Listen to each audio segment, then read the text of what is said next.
وحقاق halkan aan taaganahay waa qayb ka mid ah guriyo ka kooban ilaa iyo 4 guri kuwaas oo uu qabsaday dab ka bilowday koronto sida ay noo sheegeen dadka xaafadan degan xaafadan waa degmada Hodan ee gobolka Banaadir gaar ahaan meel aan ka fogeyn beerta lagu iibiyo qaadka dabkan ayaa la sheegay marka hore inuu ka bilowday guri hase yeeshee adkaatay in halkan ay soo gaaraan gaadiidka damiska ah taasoo keentay in ilaa iyo 4 guri uu sii gaaro dabkan qaar ka mid ah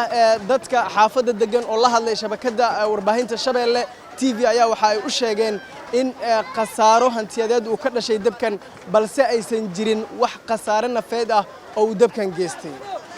dadkan dariska xaafadan degan magacayga leeyahay Sheekh Maxamed Aliira xaafadan deganahay dabkan gurigaas uu ka kacay aad u jeedo gurigaan uu qabadsiiyay gurigaas guri ku sii xigo qabadsiiyay ma garad meesha waxa ku baabaday 4 guri iyo hantidii taalay dadkan guriyaan degan waa dad masaakiina nolosha lala dirirayaa bariiskii see lagu heli karaa gurina ma dhisan karaan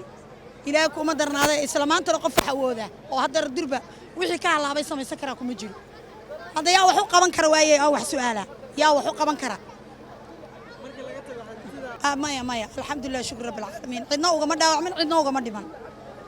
ilaa iyo meeqa qole ka koobnaa 4 guriya sheekay guriyahan waxa ka koobnaa kani wuxuu ka koobnaa 4 qol kani wuxuu ka koobnaa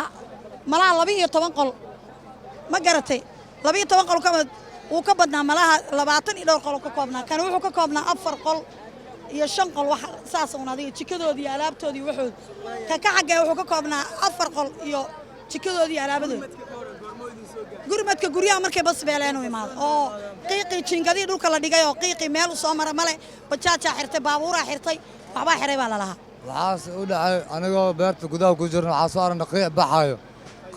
marka soo aragna guriga geeska marka dabka qabsaday inaan ku gubino aan rabnaan galno waxaan ka soo bixin alaabi marka ka soo bixin dabkii kale uu soo qabsaday guriga labaad marka qabsaday kii saddexaad soo qabsaday kii afaraad soo qabsaday waxaan ka gaarnaa waayne jinkadii iyo wixii meeshan ku burburay ka bacdan dabdamiskii mar la baabeeyo u maadan oo wixii oo bir loo bixi la waayay oo lagu gubtay soo galaan intaas waa qaybtan iga dambaysa waxay ka koobneed ilaa iyo 4 guri oo gurigiiba dhowr qol uu ka koobnaa laakiin waxaa dhulka dhigay dab ka bilowday koronto sida dadku ay inoo sheegeen waxaa jira qasaaro hantiyadeed oo aad u baahsan oo qoysaskan soo gaaray qaarkood waxay sheegeen inay yihiin dan yar aanan heli karin caawa meel ay ku hoydaan alaabtooda qaarkood waxay taallaa bannaanka waxaana ay sugayaan gurmad inay helaan cabdinaasir socdaal raadiyaha iyo telefishinka Shabeelle magaalada Muqdisho